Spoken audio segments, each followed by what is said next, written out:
Hi, my darlings. I'm Sophie Darling, and welcome back to the channel. Today, we are reacting to episode 9 of series 2 of Apothecary Diaries. Last episode, we got formally introduced to the Empress Dowager. We got to learn more about her. I'm really loving that in series 2, we're seeing more of the characters fleshed out that we really only have like a vague understanding of. So we're seeing more of the Emperor and his good humor and how he likes to poke fun and have a laugh, and it makes sense why the concubines are so sort of enamored with him, because he is such like a fun, goofy guy behind the scenes. Of course, he can't be that way when he's like at formal events, but he clearly is quite jovial and fun and likes to tease and mess around.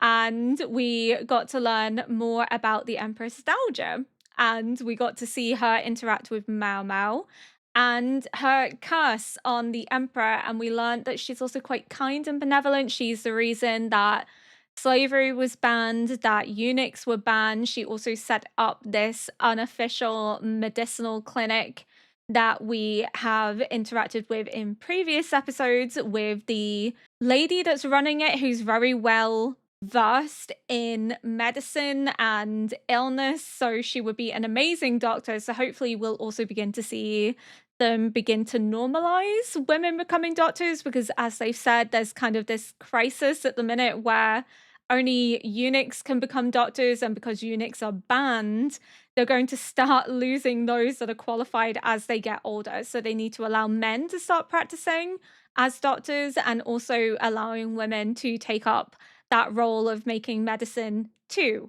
So hopefully we'll see the emperor begin to normalize that, because he's improving the education of the servant girls. He's given them more opportunities. The more they can read and write, the better positions that they can apply for. They get more opportunity in life. They are able to get more money, because the premise of series 1 was Mao Mao didn't tell them she could read and write, was because she would get more money, but she wouldn't get the money. It would go to the people that sold her. So she purposely didn't say that to stop them from getting more money from her.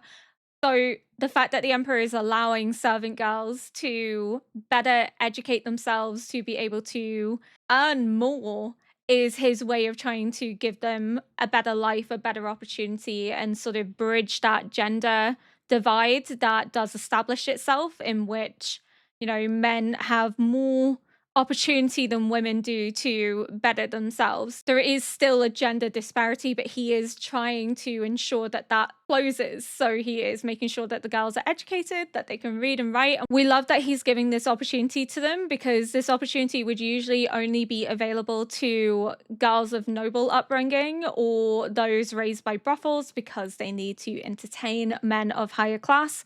But the fact that he's allowing the servant girls to learn how to read and write in the same way that his own daughter will learn how to read and write just shows that he really does care about making life better for those around him, for making sure that people have the same opportunity, and closing not only the gender gap, but also the class divide, by allowing them to learn how to read and write, to elevate their status, to be able to get better pay, which means that they can have better opportunities. They can have more access to medicine, more access to better housing, better clothing, can better take care of their families. So it's the fact that he really genuinely cares about his citizens, that he will do what he can to help their lives. And I think he learns that from his mum, because we have seen that his mum is also very forward thinking about ensuring equality and making sure that people are taken care of, and doing what she can to end what she views as a cruel practice. And it is a cruel practice, eunuchs and slavery, but people will have lost money from it financially, so they won't see it as cruel, because they're thinking profit rather than person, whereas she's thinking person. So I think he learns that kindness and humanity from his mum, which goes to show the importance of raising your child to have love and respect for all, because He could have very easily turned out the opposite way if he was close to his dad. But it sounds like he wasn't really close to his dad and he was quite close with his mom. And that's why he's turned out the way that he has, is because his mom has had a really positive influence on him and he doesn't take after his dad. And that's probably because she was determined that he wouldn't take after his dad. And you have to admire her because she was young when she had him. The fact that she was able to have such an influence and impact on him despite being so young herself when he was growing up is absolutely amazing and really is a testament to her character and her strength of will. The fact that she was just a child and could have just foisted his care onto others, but she most likely did have a hand-on role with his upbringing in the same way that she did with Jinshi. And Jinshi has turned out to be a very kind and caring individual, spoilt, but that's because of his background too. I think he's spoilt because, I mean, it probably is different for her because that's her grandson rather than her son. Then you tend to hear the stories about how like grandchildren are more spoilt than actual children. So it could be that maybe he is more spoiled and pampered because she kind of maybe let him get away with more because she's like, oh, it's my grandson. I want to give him everything I possibly can. Whereas her own son, she was maybe a bit stricter with, but it seems like a lot of his characteristics are learned from his mom.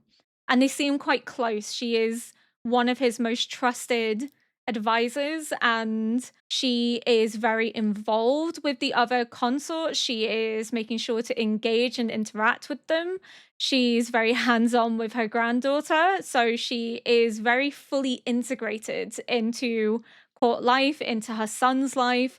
And I think that comes from the fact that she would have been involved raising him despite her age.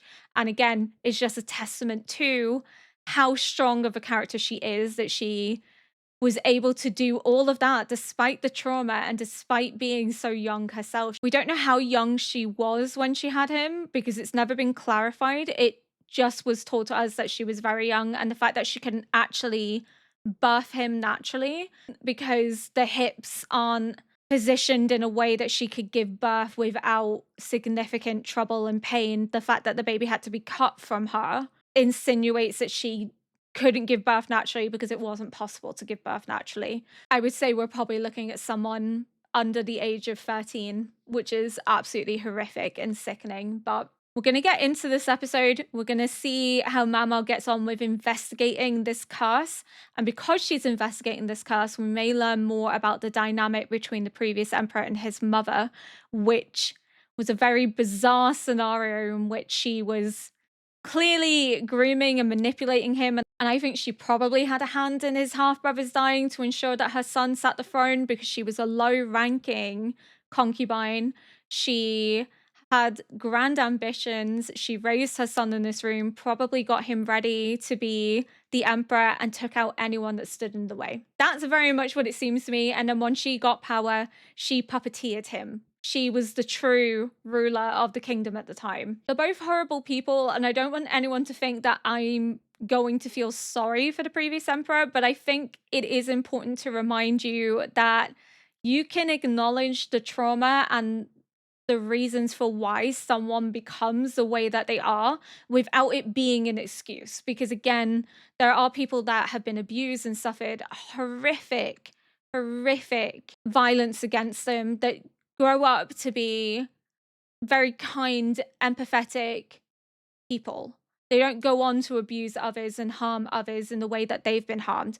But there are people that do suffer as children and then inflict that suffering in turn on others as a way of reasserting to themselves that they actually do have power and control because they felt helpless for so long that it makes them feel powerful, inflicting that same harm onto others because they finally have the control that they've always lacked.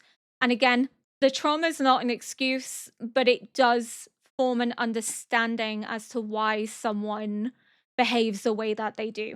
Much in the same way when you look at serial killers will have usually 9 out of 10 times a very traumatic upbringing that has led to them being maladjusted, should I say. That doesn't go on to justify or make us feel sorry for them for what they go on to do, but it does give us an understanding as to how trauma can have an impact on somebody to that extent, how it can drive someone to believe that their behavior is normal, that they can go on to harm others and it be okay. So it's a way of understanding. It's not necessarily a way of empathizing or justifying, but you can still acknowledge someone's trauma and still not see it as an excuse for their behavior. It doesn't make them any less of a shitty person, but it is important that we acknowledge why and how they became a shitty person and what led to them becoming an abuser without making apologies for them. I'm really big into forensic psychology. I'm currently reading Mindhunter at the minute, and that's sort of the whole point. It's not empathizing with the serial killer, but it's understanding why they became the way that they did. It's about looking into their background to find where it all sort of began and what triggered their behavior and how their behavior escalated because there was no intervention, because of the environment they've been growing up in. It's a really fascinating book. Yes, there is a Netflix series on it, and I'm still angry that they cancelled series 3, but the book is phenomenal, and the book is based on the actual FBI profilers, the ones that actually went out and interviewed, and he's talking about his life experience, how he got into behavioral science, and his experience interviewing these serial killers and how they use profiling to solve cases. It's incredibly, incredibly interesting. But again, that whole point is not feeling sorry for them and empathy for them, but more listening to understand why they do what they do and how you can recognize those early signs in order to prevent future serial killers from happening. If there's early intervention in childhood, there is a higher chance of children growing up to be well-adjusted individuals if it's intervened with. If it's not intervened with, then unfortunately it can lead down to the root of them harming others. But I digress, because it's just a really, really interesting book. But that's part of the point that I'm making here, is we can understand why someone goes on to do what they do whilst not justifying it. But without further ado, we're going to get into episode 9. かつて過ごしていた胸がなくなれば思い出させるものは墓所くらいか。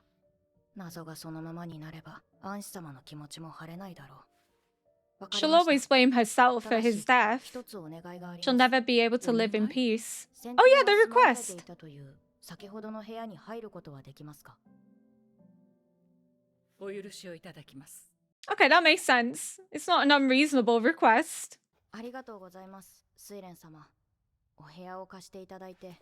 And she was a lady in waiting to the Empress. カウチでもよかったのですが。 And she helped raise Jinshi because she trusted her to help raise Jinshi. Cute. She's really grown to care for Mao Mao.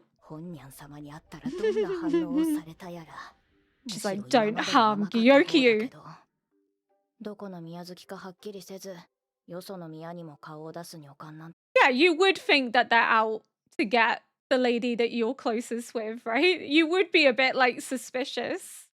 自分の立場がよくわからない時がある。 She just kind of floats everywhere. 本は貴重だ。読める機会に読んでおかないと。待てー。睡蓮様、結構若いな。 Romance novels. 気になるの？ Oh. ご安心を。盗もうなどと考えておりません。わかってるわよ。子供のおもちゃですか？ Oh, is it Jinshi's 様 toys? のお気に入りたちよ。マオマオは Because she keeps hold of どう them. 思う？いい上司だと思います。珍しい薬をくれる点では。でばかり遊ぶから、ジンシ様からこっそり隠したものなの。でもそうなると手がつけられないくらい泣いてしまって。Because he had to be taught not to form attachments, which is just so 新しいおもちゃを持っ sad. てきてはどうにかしようとガオシュンが苦 Poor 労していたわ。 baby. 別のものに執着するとそればかり見てしまう。それが許される立場に生まれた人ではないからよ。嫌でも背伸 But び it's して so 大きくなっ harsh. てもらわなくてはいけなかった。それがジンシ様の母君の願いだったから。 The Empress or Aldua? だんだん見せるようになった子供っぽい部分。あれも人種様の本質の一つなんだろう。 He's also young himself. I think he feels like he can be childish around Mao Mao because Mao Mao doesn't judge him. Everyone expects him to be this proper regal prince or this elegant, wise eunuch who is in charge of the rear palace and is close to the emperor. He never gets to actually be himself, to be Jinshi. And I think it's in the moments with Mao Mao that he gets to be who he really is. There's no facade, there's no expectation, there's just Mao Mao.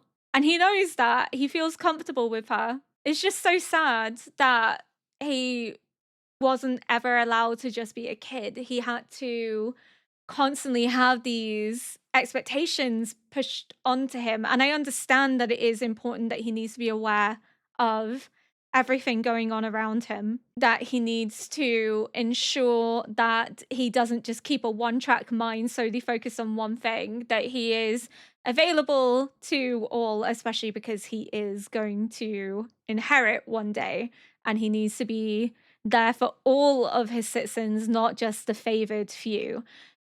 When they say mother, I wonder if that was Aldua's request that he be raised that way, or if that is the Empress Dowager's way of raising him. I wonder how much influence Aldua was allowed to have, if she could maybe make suggestions that were then implemented in the raising of Jinshi because it was still her child. She obviously couldn't have like a direct one-on-one raising of him, but it does make me wonder if she was able to influence his raising, at least from the background, through perhaps conversations with the Empress Dowager, and that they were able to sort of raise him in the way that Aldua wanted to raise him in, and a way that she would be proud. I don't know. It's just so sad. But yeah, Jinshi is just, he's only 19. He's going to be childish.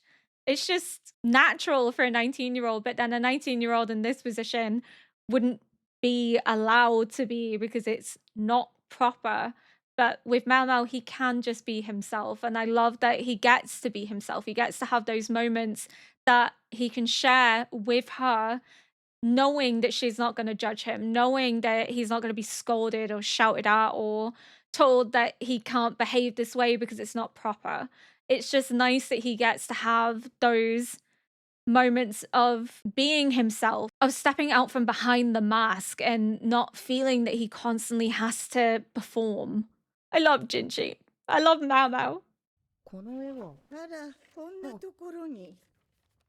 捨てろと言われていたのに。What's the picture? ただの小石よ。一体どこで拾ってきたのかしらね。すぐに取り上げたのですか？ええ、拾った石なんて清潔じゃないでしょ。That's not a pebble. 毒ですから。どういうこと？それはこちらが聞きたいです。なぜこんなものが落ちていたのか。鼻につく匂い。カビの匂いだけではなさそうだ。穂先が平たく揃えられた筆。やはりこれは。先帝は絵を描く趣味があったのでしょうか。 I wondered that in the last episode because there were marks all over the floor. 書いていただいたことがあります。ここだけの秘密だとおっしゃっていました。皆に知られたら取り上げられてしまうからと。Did his mother not want him painting because it was not appropriate? 人種様の癖だ。本人は冷静を装ってるつもりだろうけど。She knows him too well. 知らないし、知りたいとも思わない。 But there was also that picture in Jinshi's toys that Thorin was like, oh, I was told to burn that. 床には半透明のかけら。必死に拭き取ろうとしたような汚れもある。そしてその汚れは壁に近づくほど増えている。Was he painting on the wall? 柔らかい。分厚い紙を何重にも。 Somebody's papered over his painting. ためか表面に塗料も塗られている。この人は元奴隷です。また喋れません。 His tongue's been ripped out. そういうことか。口が聞けない人を選んで使用人にすることはままある。常に人の目にさらされるやんごとなき方ならなおさらだ。では、 Is he mute or has his tongue been taken out so that he can serve this purpose? 娘の話など聞く耳はないということか。 He's probably refusing. いや、違う。 Is he deaf? 何かを隠している。 No, 壁 he's に not 何かあ deaf. るのですか？ He just doesn't want to reveal the この壁紙、 information. はいでもいいでしょうか？ どうせ壊されるのだもの。それで何かわかるならば。 What was papered over and why?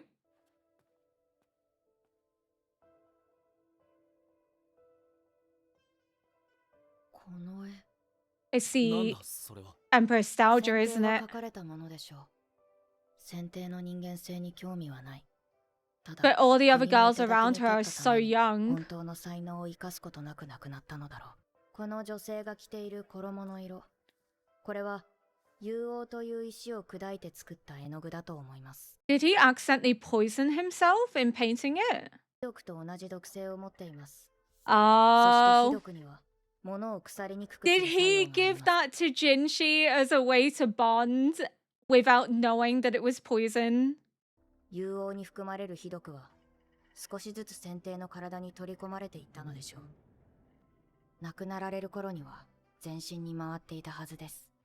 Oh. 帝ともあろうお方が絵を描くなんてとんでもないと、少なくとも周りはそう捉える。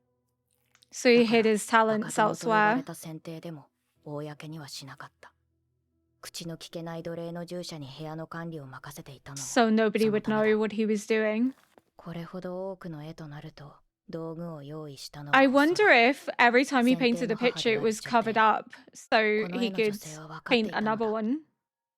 自分の子が帝にふさわしい器ではないことを。だから偶然帝の地位を手に入れた悪を守ろうと自分のもとに権力を集め Accidentally. た。たとえ女帝と呼ばれるようになったとしても。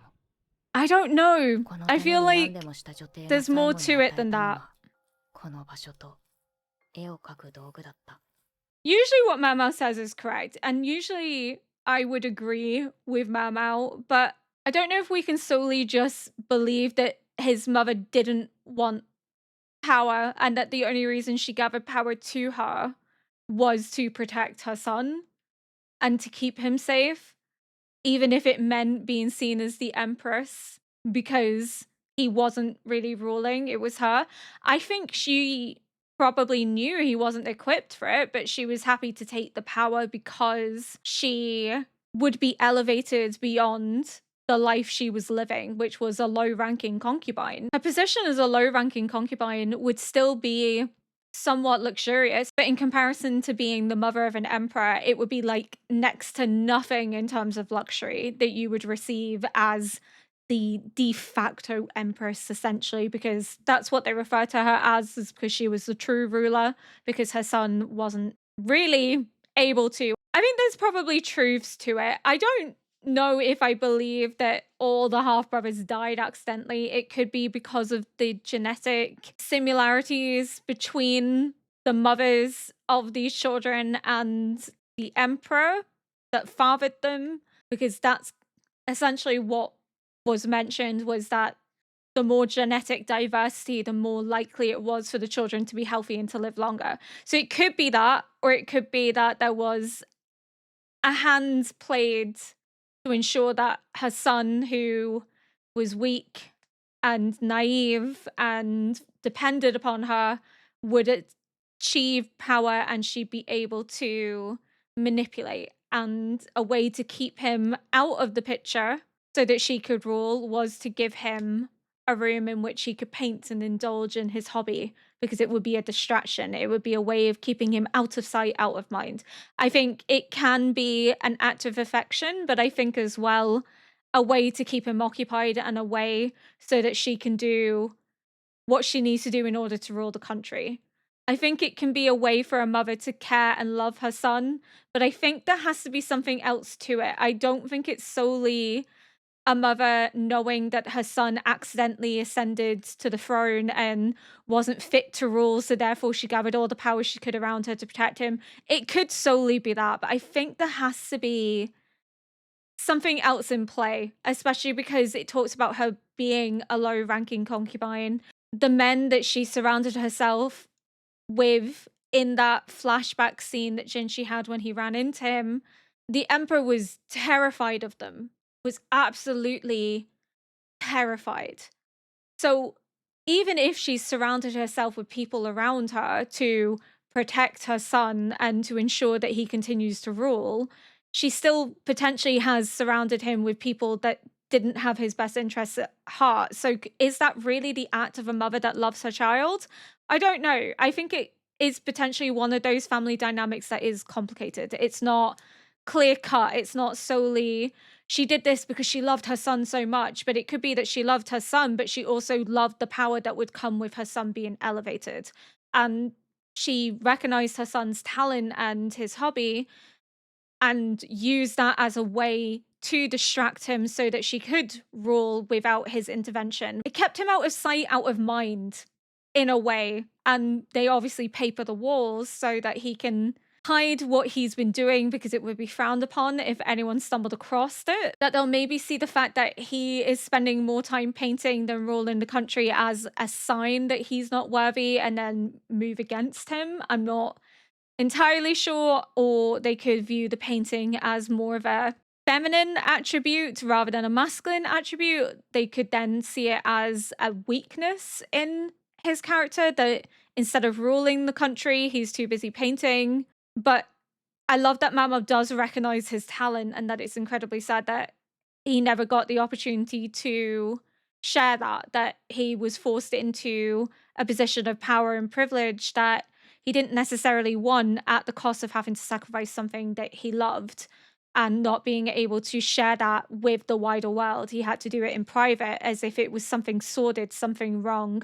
But it's just very sweet that we do get to see Mama recognize his talent, but at the same time, we still have to remember that he also wasn't a good person.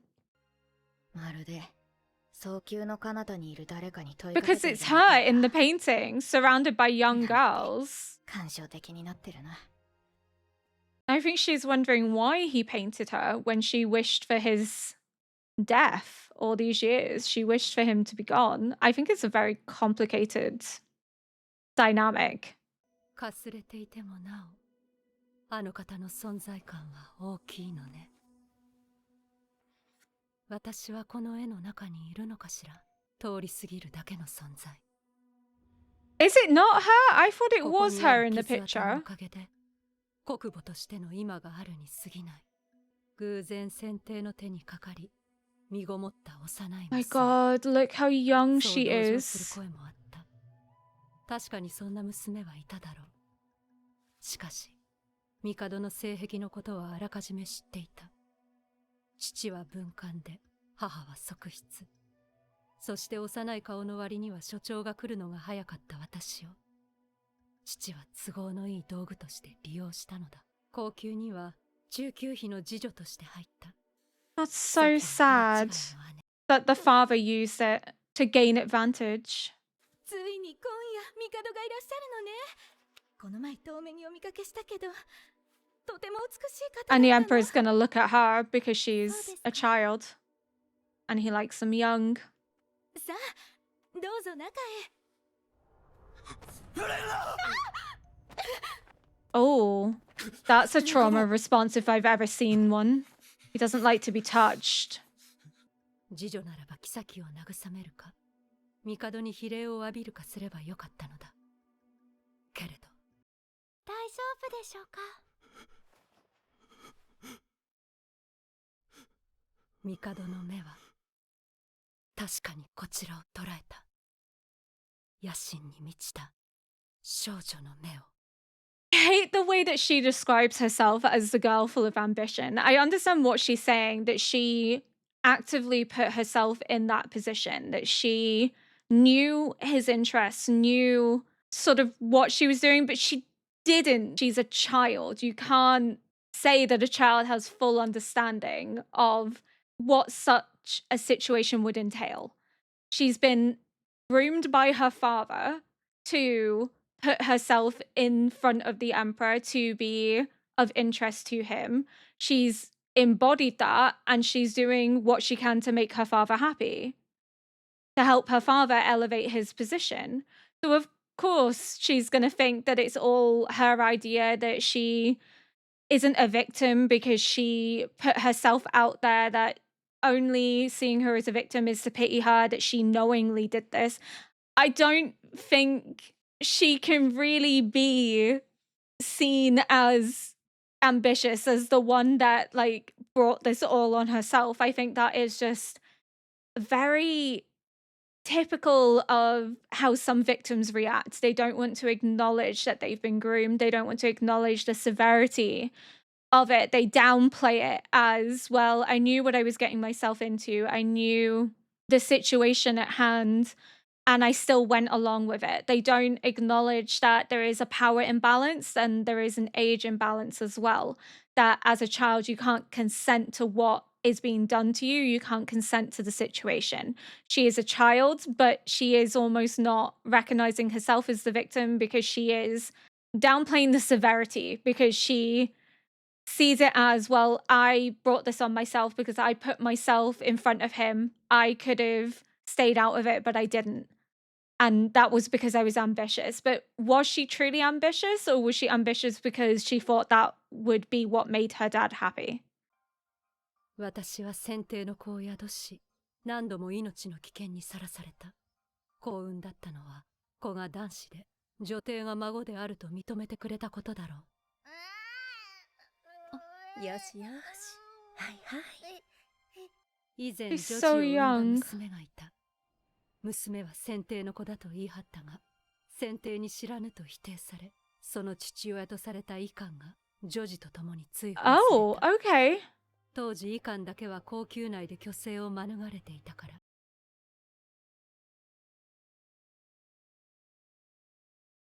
Sorry, something's like clicking in my head there. Maybe I'm misremembering, but Sue, probably butchering her name, in series 1, when she came in, I understand that it was like a fake background, but wasn't she adopted by a doctor? That's why she like knows about like medicine and herbs in the same way that Mao Mao does. But it was mentioned that she was like adopted by a doctor and she had like exceptional skill, and that's why she was brought to the court. Maybe I'm misremembering, but like the fact that there's now mention of a daughter that was born of the emperor, but he denied the baby and it was seen as being fathered by a doctor, and therefore she was cast out and the baby wasn't legitimized. Could Sure be a half sister to the emperor? Could she be related to him? But that doesn't explain. Oh, wait, no, it might do. It could be why she wants to bring down the dynasty then. Because if she felt like she lived a horrible life and she wasn't really well taken care of because her mother was cast out and she was not legitimized, if she's gone through hardship, of course she's going to lash out. She's going to want to bring down it all from the inside. And if you have a half brother that's been raised and taken care of, you'd be pretty pissed, right? You know, he's become emperor, he's had all these luxuries and this good life, and you haven't. But that wouldn't make sense because of the age disparity. Because when that happened, she was still very young and the emperor had just been born. And Sure is closer in age to Mao Mao and Jinshi than she is the emperor. But it has to be connected. It's just the similarities. It's just the mention that she was raised by a doctor. It just seems weird that we have that, and then now this tale of a girl that's been born that's then been banished. Unless, could it be her mum? Because then that would make sense in terms of the age if it was actually her mum that was the one that was born and cast out and raised elsewhere. I don't know if that makes any sense at all. At first, I was like, it has to be Sure then. And then that makes sense as to why she wants to overthrow the entire empire, because she felt like she was not wanted. She was unloved and she was cast out and rejected by her legitimate father. And then the connection to being raised by a doctor. But the age wouldn't make sense because she is closer in age to Jinshi and Mao Mao than she is to the emperor. The emperor is quite a bit older than them. So then the only way that it would make sense is if it would be like her mom that was this daughter that was born and then rejected. Because it would still tie in, because then Suri would have been raised within the family household and her granddad is a doctor. So if her granddad helped raise her, that would explain why she is so, like, skilled with medicine in the same way that Mao Mao is because of Lumen. Maybe. I don't know, I could just be overthinking it. It just seems very strange that Suri comes in, she's raised by a doctor, she has this exceptional talent, and now we're having mention of a daughter born. The Emperor refuses to acknowledge this child, and her birth is blamed on a doctor. So if it's Suri's mother, Suri would be still raised by someone who is a doctor because she would be within the family household and her granddad would have had an influence on her. Perhaps. But then it would make sense as to why she would maybe be angry. Maybe she wants to take revenge for what happened to her mom. Or maybe there's no connection whatsoever. I just think it's very strange. I think it's really odd. But then this also now explains as to why all the doctors are castrated, because it was seen as one of the concubines having a baby with the doctor, so they ensured that every doctor in the rear palace was castrated so that they couldn't undermine the emperor. But I don't think that that's what happened. I think he just refused to acknowledge the baby as his, especially because it's a girl. それ以来医官も虚勢を義務付けられた。この腹の手術をした者も不憫なことこの上ない。 Whoa, whoa, whoa, whoa, whoa, whoa, whoa, whoa, whoa, whoa, whoa, whoa, whoa, whoa. Lumen was castrated as a result of this, that Lumen was not a eunuch until this law came into effect. And to continue practicing medicine, he had to be castrated. So he was forcibly castrated in a sense. It was this or lose his job. So he didn't really have much of a choice. Fucking knew that it wasn't consensual. I knew it was something that was kind of imposed upon him. Poor Lumen. 女児を産んだという娘は一人高級に残された。彼女が高級を出ることは一生ないだろう。So she was ripped away from her 少女の daughter. 外見で亡くなった私に選定は会いに来ようとはしなかった。 So there's so much going on, so I keep skipping backwards. So the girl who gave birth to the so-called daughter was left in the rear palace. So she didn't actually get to raise her child. She was forced to stay here and her daughter was taken away with this doctor. So the doctor then raised this child. What the fuck? That's so cruel. 高級はどんどん大きくなり、私と同じ使命を帯びた幼い娘たちが次々にやってきた。 Poor girls. So they're all being manipulated by their parents. They never stand a chance. They're just innocent. 女帝の傀儡としてのみ存在し、幼い娘にしかまともに話しかけられない。 You can't even look at her.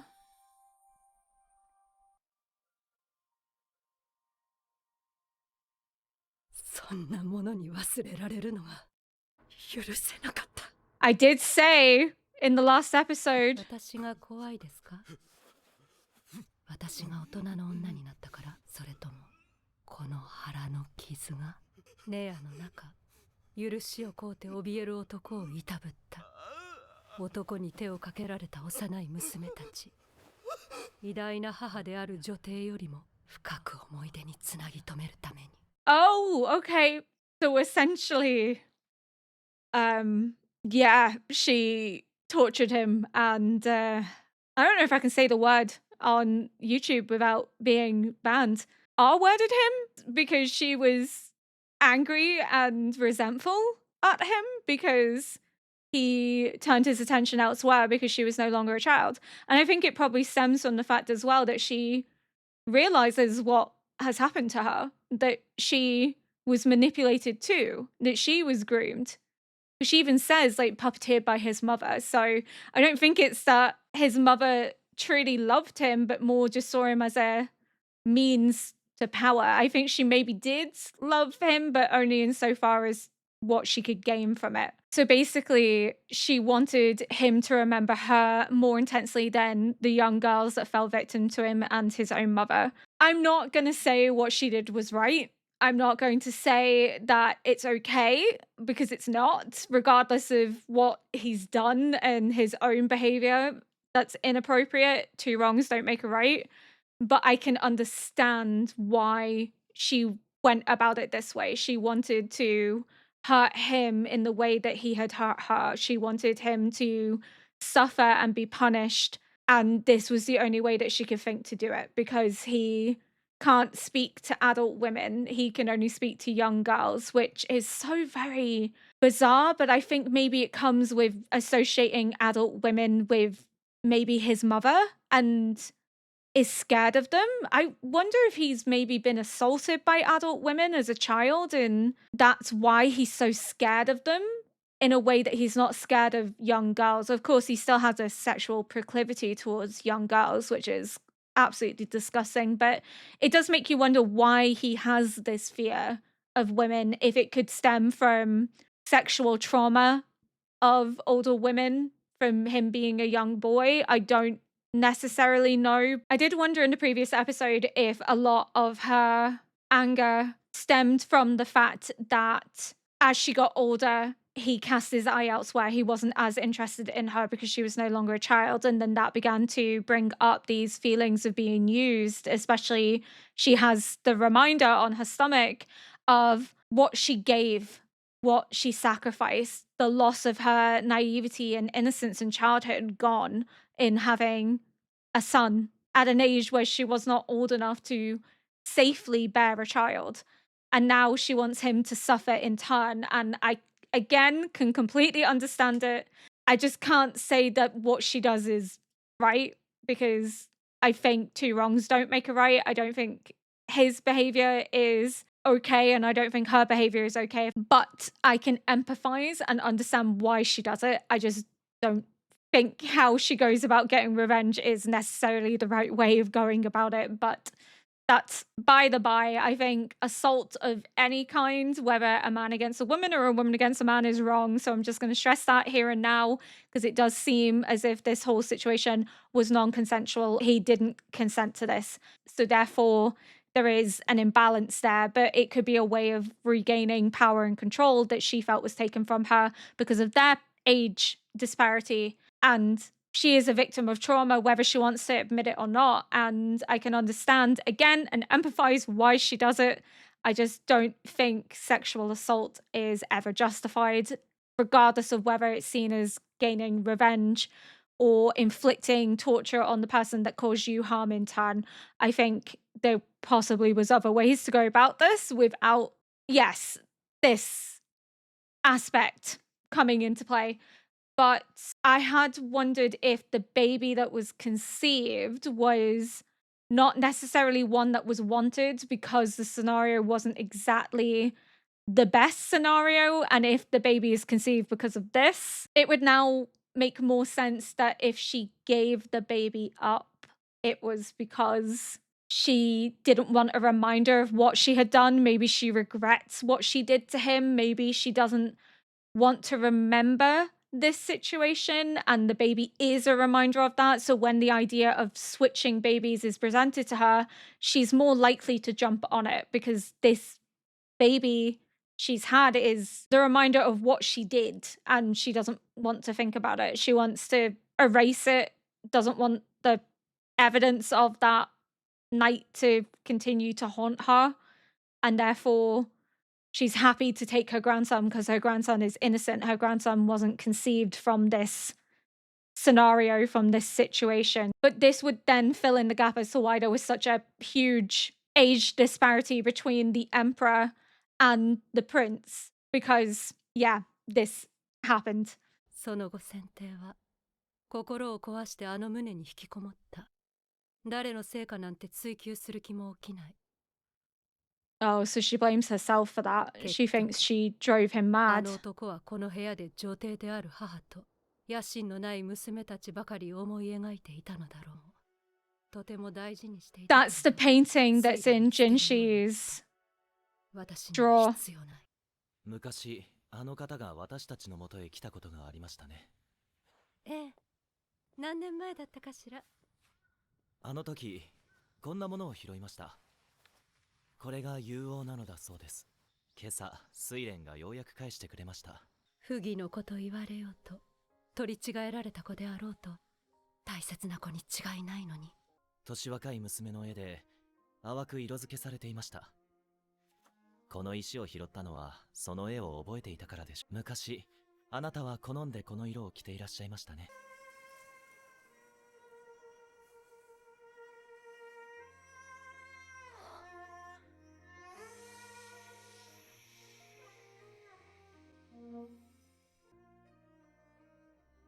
たまたまよ。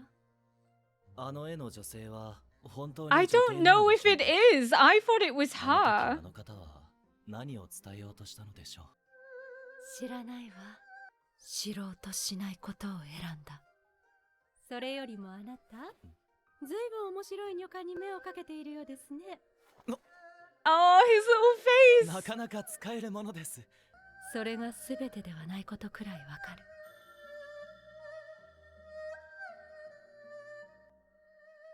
何年も見てきたのだから。She knows you better than anyone else. お気に入りは隠しておかないと誰かに隠されてしまうわよ。Oh? Oh? Is that meant to hint that somebody could use Mao Mao as a way to get to him?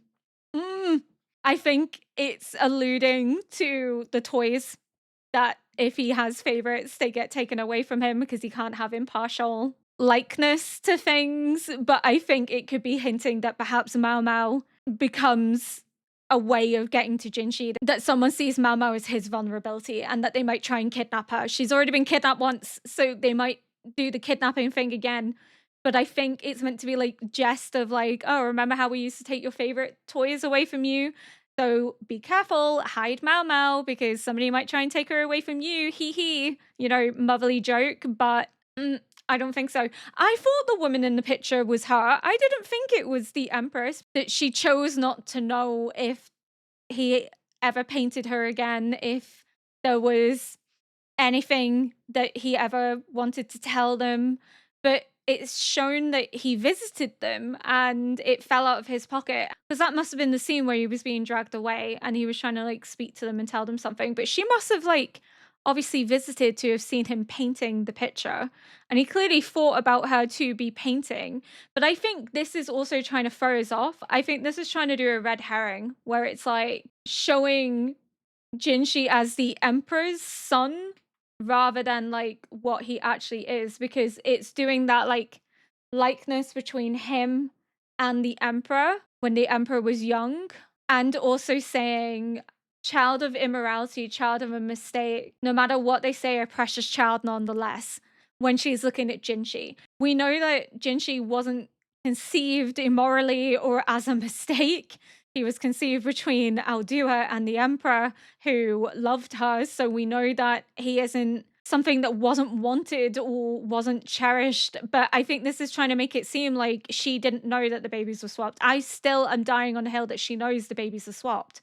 She has to know that the babies were swapped. Even though she's saying that while looking at Jinshi, I don't think she's referring to Jinshi. I think she's referring to the baby that she did have that died in Aldua's care, because it was still a precious child. She recognized that it was a precious child, but it was a child born of that mistake, a child of immorality, and she knew she couldn't give that child what it needed, what it deserved, the love and care of a mother. And that's why they switched, because Aldua could give that baby love and care and raise it the way that it deserved to be raised, in a way that she, as the Empress, couldn't because of how the baby was conceived.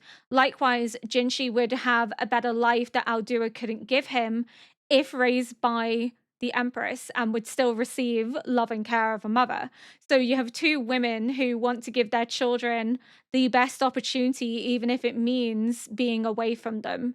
So she chooses to give her child to Aldua because Aldua can give the baby the love and care of a mother, and Aldua gives her baby to the Empress because the Empress can give Jinshi the better life that Aldua cannot provide. The two mothers struggling to do what they can for their children, because even though this baby was a mistake, this baby was precious nonetheless. And I think it's trying to throw us off by showing Jinshi, but I don't think she's referring to Jinshi. I think she's referring to the child she's given away.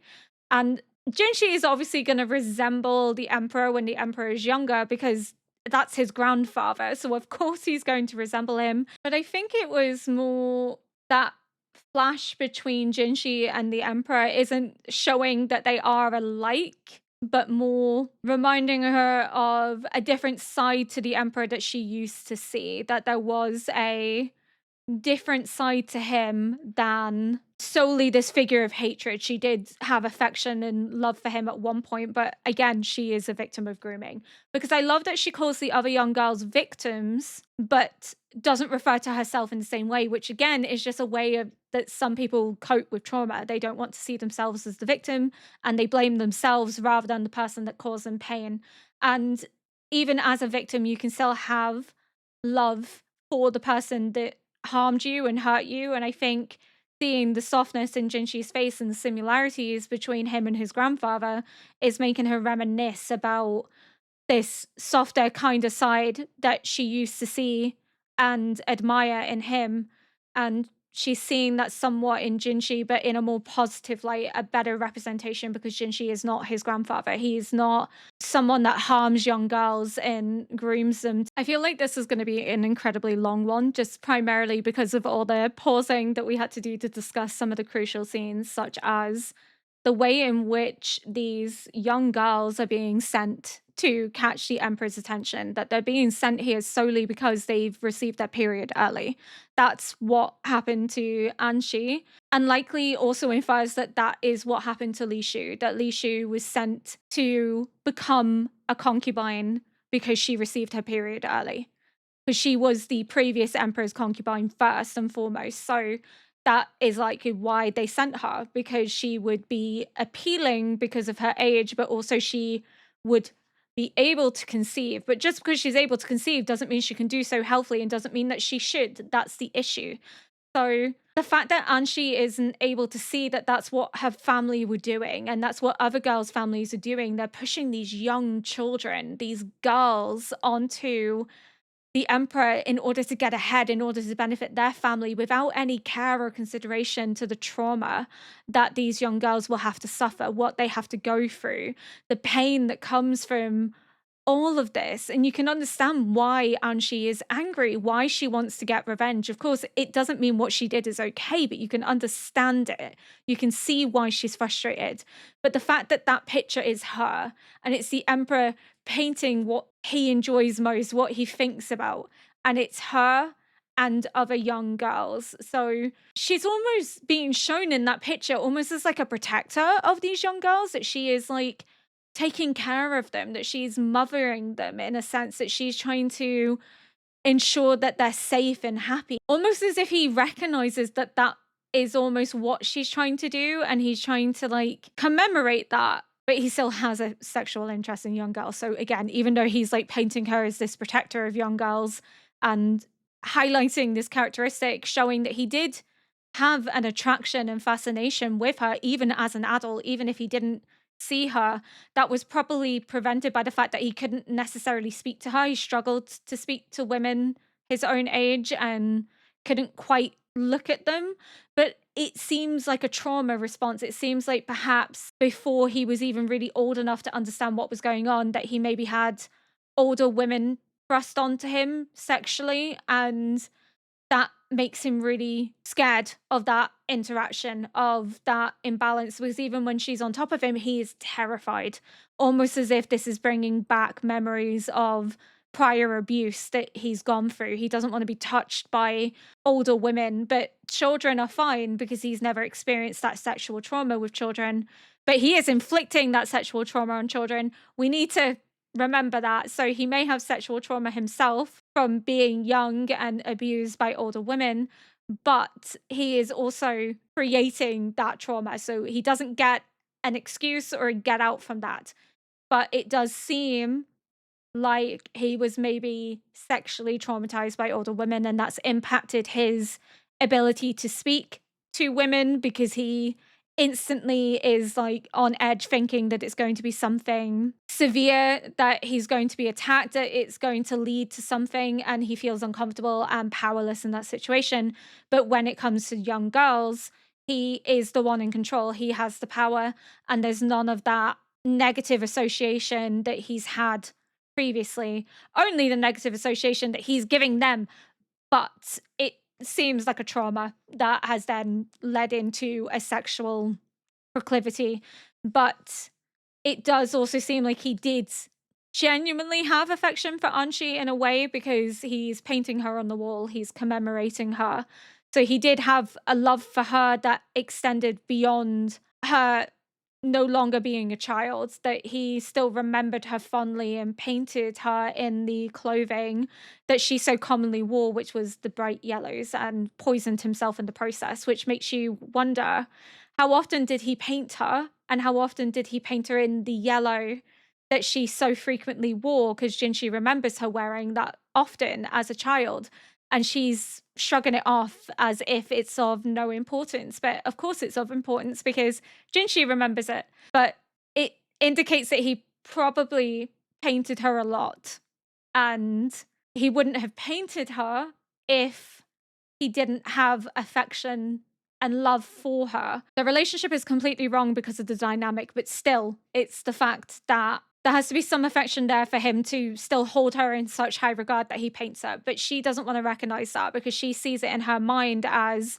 he cast me off and discarded me, and I sought revenge by becoming the person to torment him because he was scared of older women touching him sexually. So I then use that to my advantage to harm him in turn because of everything that he's done to me and what he's going on to do to other young girls. So even despite that, he still paints her because there has to be love somewhere there in whatever twisted sense that he has for Anshi. But that juxtaposition between Jinshi's face and the Emperor's face, again, I think is meant to be a red herring, but also maybe is showing the positive characteristics of the Emperor that Anshi remembers, that Jinshi exemplifies, without the negative aspects, that she sees some of the man that she did love in her grandson, and she can recognize the positive aspects as well as the negative aspects. But she also seems to be a little bit in denial. She seems to be very much rejecting of her own trauma, of what her family forced her to do. She sees it as her ambition, but it wasn't her ambition. It was her family's ambition.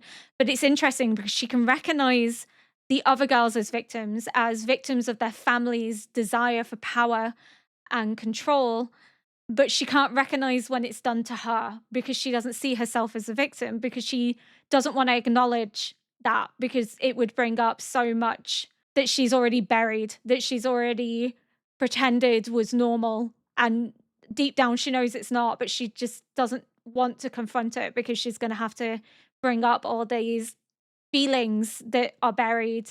But at least she can have some peace in knowing that she didn't curse the Emperor. He potentially poisoned himself with all the paint he was using that eventually entered his bloodstream, but he was also hella old at that point. But it does also make you wonder, did he paint her a lot in those clothes? Because there was a lot of yellow being used and that was her favorite color. So maybe it could be indicating that in the process of painting her over and over again, that he poisoned himself. But it's the fact that Jinshi clung to that picture of her as a small child is quite sweet and endearing. And the fact that it didn't get burnt is because they obviously admired this portrait, and Jinshi obviously cared about it deeply. But she's like, oh, I forgot about that. But now it makes sense as to what she was hiding from Mao Mao. Such a phenomenal episode. Really interesting, delving into the traumatic dynamics, but also hinting more to Jinshi not being hers. I think the dialogue is meant to throw us off into going, is he actually her son? And have we been wrong this whole time? But no, I think it is an indication as to how she felt about her actual child, that she switched. Because a precious child nonetheless, but not the child that she wanted to raise because she couldn't love them because of what she's done. Because I think to some degree, she regrets what she did because she feels she played a part in his mental decline because of the torment that she put him through. But I think that's all I want to say in relation to this episode. Thank you so much for watching. If you enjoyed this react, please consider liking, subscribing, and leaving a comment below to help boost this video into the algorithm. And until next episode, bye!